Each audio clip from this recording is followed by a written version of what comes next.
Good morning, guys.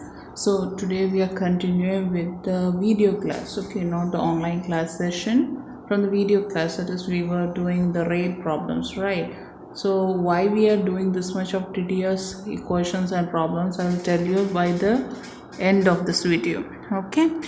So let's move on. So while we did the horizontal moving rail problems, right? There was a rail like this, and the rod was moving, and we did the vertical case also. That was the rail like this and the rod was moving like this, and we found the expression for velocity in both the cases, right? We found the expression of the current EMF, right, which will be flowing through the rod while it is moving in a rail, right? And we also explained what will be the expression for the external force which will be acting, right? So that the rod doesn't fall, or so that the rod moves with a constant velocity, what should be the force external that is to be applied. This and all we have found, and we have found the expressions, four of them, right? Now we are going to find only two more things with respect to this point, that is, what will be the power input and what is the power output. Right, power output means what will we get from this motion of rod, and power input means how much is the power which has to be supplied to this entire entity so that the rod moves with a constant velocity. Now itself I told the answer itself. Again, see guys, now the question is to find how much power I have to apply, or we have to apply, so that this rod moves with a constant velocity. The second question is how much is the power output we get when the rod moves in this velocity, right? So let's move on. So how would I found the input power which has to be provided, right? In the explanation itself I told you power input means how much work I am going to do per unit time, right? dw by dt, which you have learned in your 11th class, I think, right? So what is work? Work is how much force I am applying. How much force I am applying? I am applying external force into the small distance the rod might move, right? See, suppose this was the rod, right? And let's say the force was in this direction, or let's say was the magnetic force was in this direction. To maintain this rod in a constant velocity, I have to apply a force external in this direction, right? This and all I have taught earlier. Now this force external, due to this application of force, say this rod moves by a distance dx, then what will be the work is equal to force into distance. So this here, force external into dx, right? So dw is force external into dx. Now I can apply this equation here, so that p in, or our input power which has to be applied, is dw can be replaced by force external into dx by dt. Now what is dx by dt? That is a constant velocity, or you can write it as f external into velocity. Now what is force external? We have found this equation earlier. What was it? Please go through either the video or the notes you have written. Force external you have written as, force external is B squared L squared V divided by R plus R. We have found it earlier itself, right? Now we are going to substitute it for the power, which is force external into velocity, right? So B squared L squared V divided by R plus R into V, or I can write it as B L V whole square divided by R plus R. This is the expression of input power which has to be provided to the rod which is inside a rail, or I can say just like a piston. If this rod has to move with a constant velocity, we have to apply a power this much, right? Now applying this power, the rod has moved and induction is happening. So induction happening means there will be EMF, there will be current, then there will be an output power. So you are now supposed to find the second question, what is the output power? How would you find that expression? in terms of current as well as resistance. What and all resistance are playing here? Here there are two resistances, right? IR, and there is an internal resistance small r. That is of the rod. This is the R external resistance which we connected like this across the rail. Remember? This was our rod, right? So this was R, and in place of small rod we have a resistance R and then cell like this, remember? So P is what? I squared R, remember? So here will be I squared into R. In place of R I have to write both the resistance. And we have just found in the previous video we have found the expression of current as how much? In place of how much you have to write? I is, or so suppose I have written as capital I squared, same, okay? Okay, it can be capital I or small I, same thing. So in place of I am going to write what? B squared, sorry guys, B squared, V squared, L squared, right? BVL, right? Plus R by R whole squared, because the question section, that is I squared into R plus R, right? So I can cut one R plus R, I'll get an expression B squared V squared L by R plus R, right? That is a power output which I will get from a rod which is moving along a rail or parallel rails which is kept in a magnetic field. Now as you can see from the, there is a square here, as you can see from the expression, power output which I get is directly proportional to the length of the rod, right?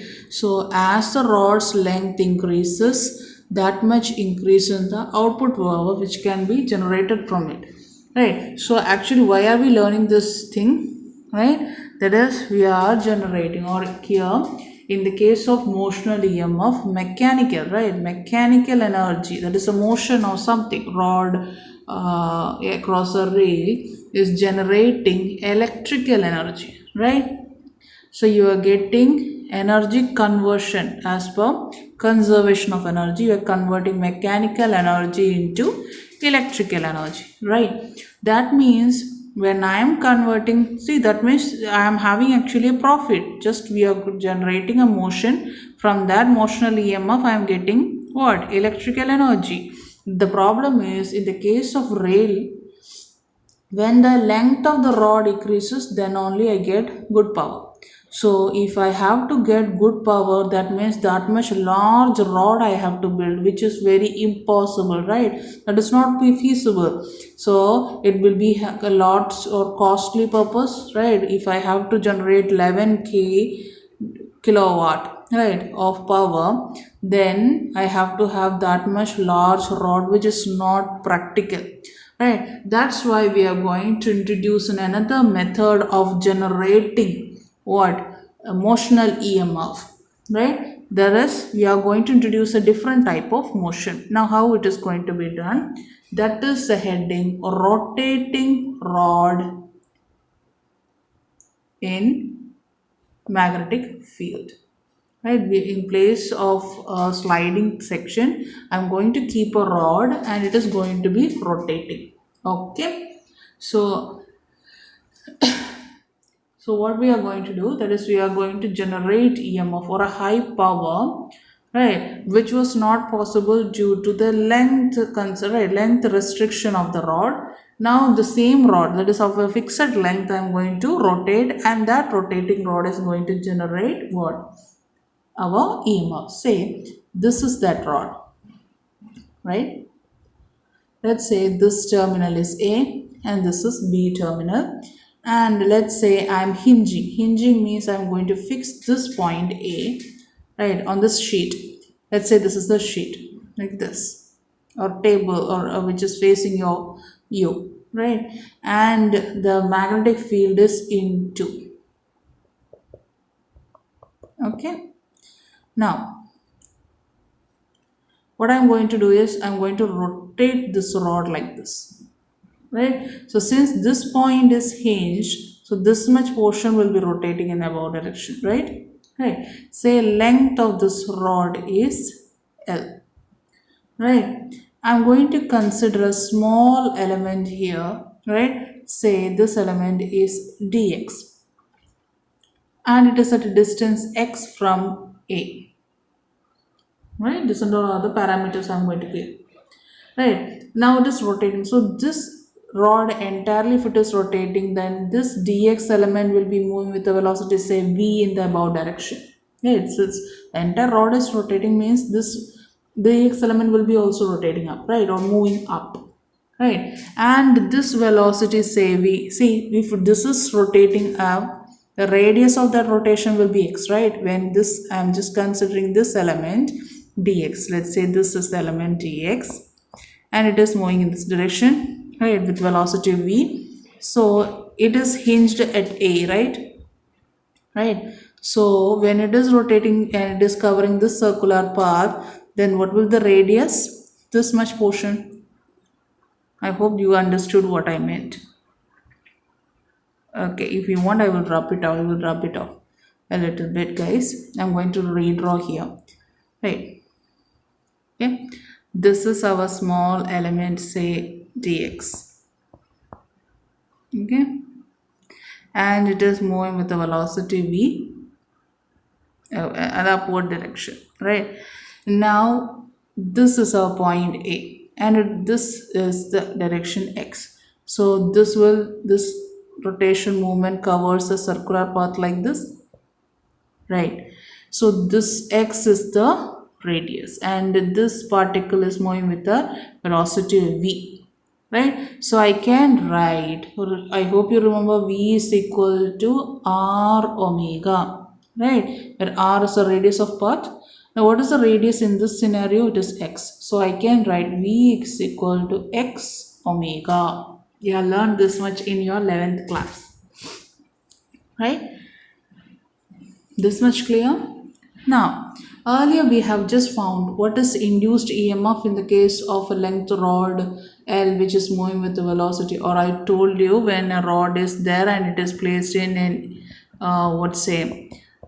a magnetic field, I can replace this rod, remember, with a cell, right? That is our induced EMF, right? And this EMF is equal to VBL, right?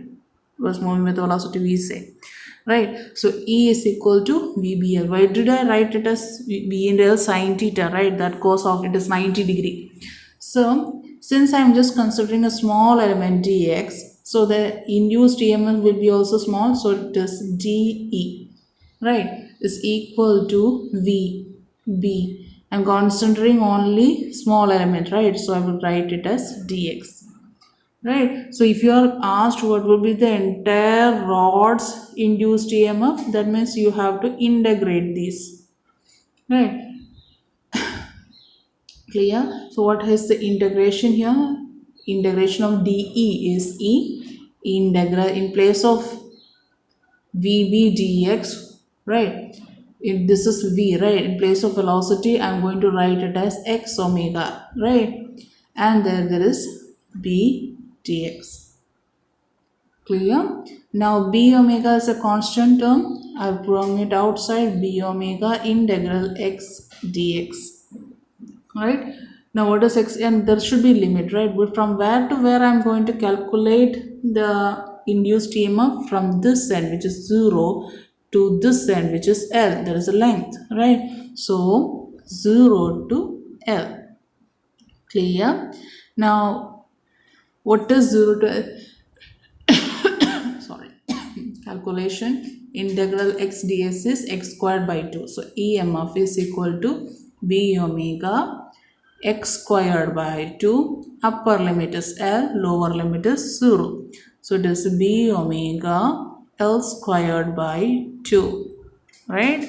So equation is, the upper limit I have just substituted, lower limit I substitute, this entire value goes off 0, right? So E is equal to b omega L squared by 2. This is the expression for induced EMF when a rod is rotating in a magnetic field. You have to by heart this equation. Clear?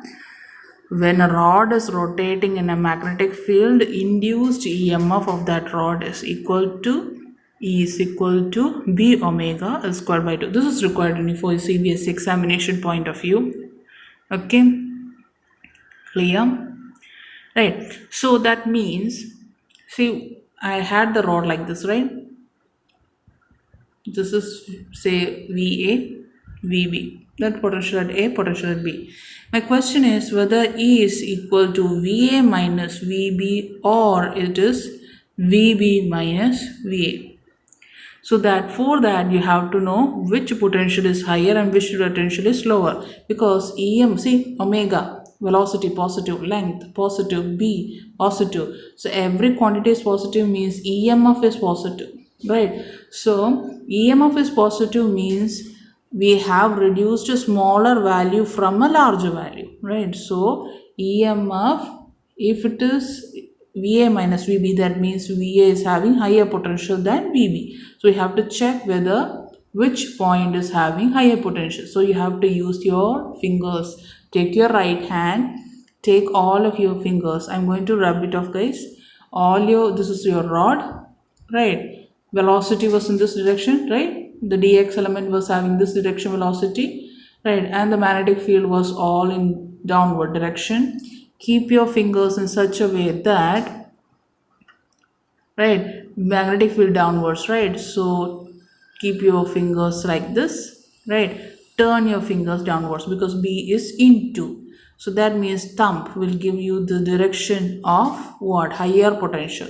So this is your higher potential, right? This is your lower potential. So A is having higher potential, B is having lower potential. Since EMF is a positive value, then it is VA minus VB. Then only this becomes higher potential minus lower potential, right? Then only you will get a positive value, right? So since EMF you have got it as positive value, so it is higher potential minus lower potential. And see, remember guys, this point A was hinged, right? Right, so I can say EMF is equal to potential difference between the hinged point, right? The point which was hinged minus the point which was free, right? EMF is equal to hinged point potential minus free points potential, and its value is B omega L square by 2. This much is clear. So always you have to consider that when you find the EMF between 2 points, in the case of a rod which is rotating, one point is always hinged. Okay, now we'll do a small problem with it.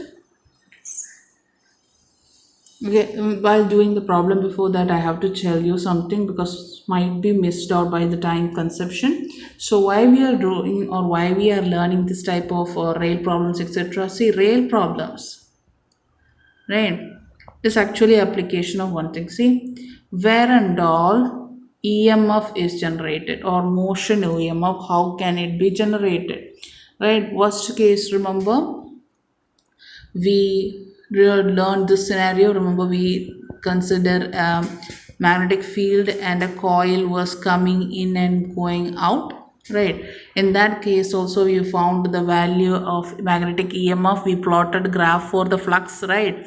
So that means when there was a magnetic field like this, right, into or out to, and when the coil is coming in, right, that much area. See, initially, let's say initially this was our field and the coil was coming in this direction, right? So in minimum area here, right? So as it is gradually moving inward, that much increase in area, right? So phi is equal to, remember, B dot A. So A increases, then flux increases, d phi by dt increases. That means EMF increases, right? So this is one way of changing the motional EMF. So once the entire coil reaches inside the magnetic field, no flux change because the area becomes constant. Constant area means constant flux. So d phi by dt will be 0. So EMF will be 0.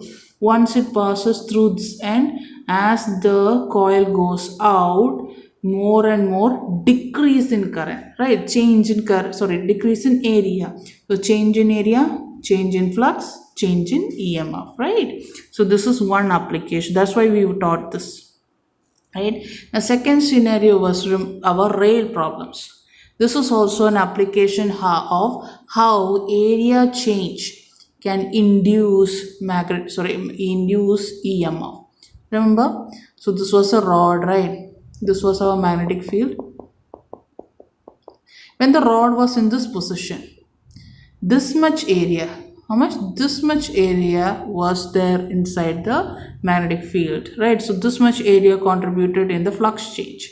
Now in the next scenario, we repositioned this rod, say, and we kept the rod and we slided it and kept over here. That means initial area was large, now the area has been reduced, right? So again flux change.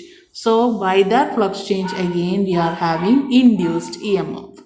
I hope you understood what is the application, guys. Right, now this third one, today's topic, how we are having a rod, right? One end is hinged, it rotated, again we are having induced EMF. So when the orientation of a rod changes, then also there is an induced EMF. So I hope you learned two ways by which we have what induced EMF by moving of the conductor. One is by changing the area and second is by rotating the rod. Changing the area, we had two examples. One is coil entering and leaving a magnetic field and second is the rail. Clear? Right. Now we are going back to the rotating rods problem. This is the problem, guys. You are having a rod like this. Right. Let's say we are going to say it is hinged at the center point.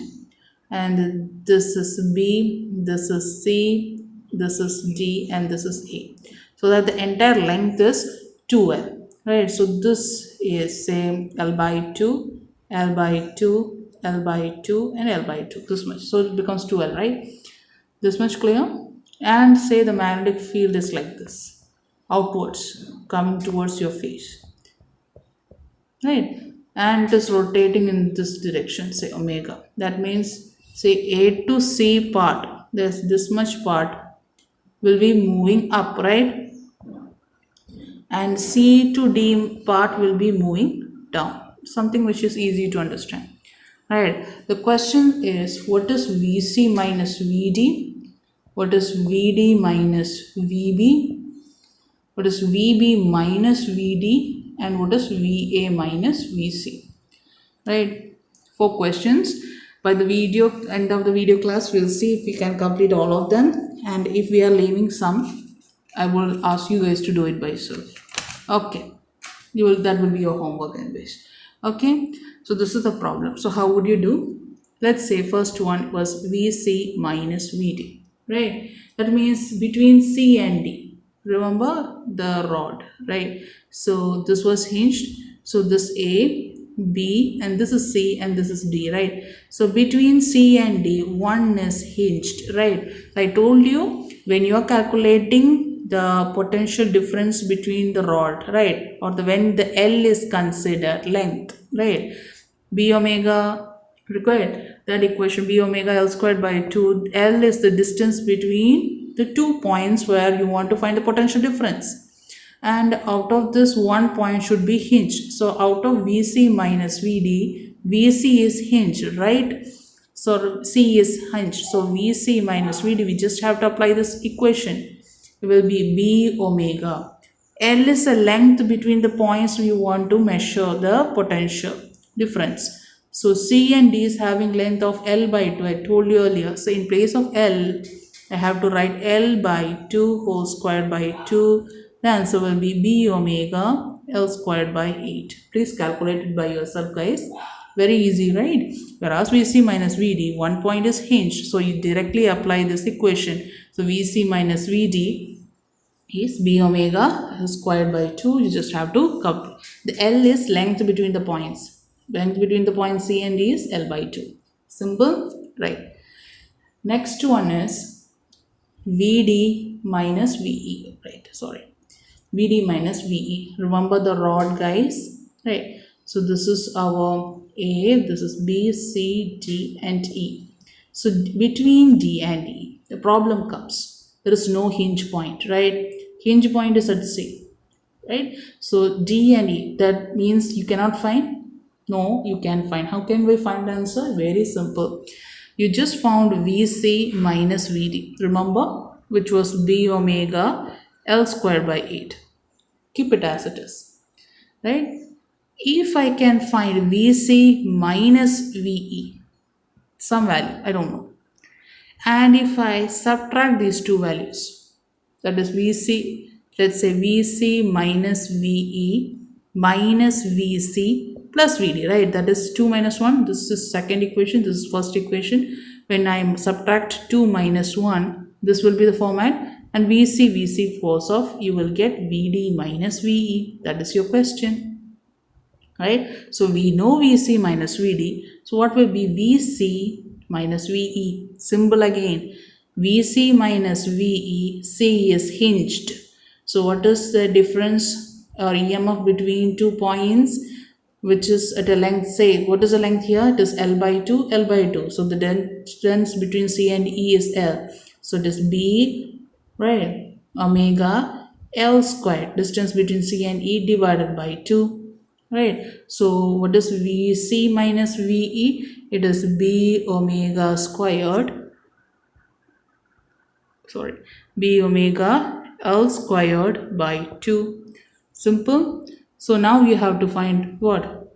Equation 2 minus 1, right? B omega L squared by 2 minus B omega L squared by 8. Right? You will get the answer as 3B omega L squared by 8. That is your answer. Very easy if you don't complicate it, right? See, or ask what is the potential difference between D and E. So there is no way to find with this equation. Why? Because if you want to apply this equation, one point has to be hinged. So D and E, there is no hinge point, but I know what is VC minus VD. So I just have to find what is VC minus VE. From that, if I subtract VC minus VD, I can get VD minus VE. Simple as it is. Okay. Moving on with the next section, you are asked what is VB minus VD, right? So again the problem comes, right? This was our ray, right? This was A, this is B, C was the hinged one, C and D, right? When I consider B and D, this is B and this is D. C is hinged here. Neither B is hinged, neither D is hinged. So what can I do? I will again VC minus VD, I know, right? That is B omega L squared by 8, right? So if I find VC minus VB, if I subtract these two guys, can't I find what is VB minus VD? It's easy, right? I hope you understood. So what is VC minus VB? That we have to find. What is VC? This is A, this is C, right? So VC minus VB is between these guys. What is the length here? L by 2. So it is B omega L by 2 whole squared by 2. So you'll get B omega L squared by 8, right? So what happens? We want to find what is VB minus VD. So VB minus VD means I am going to substitute. This is first and second equation, first equation minus second equation. Very easy.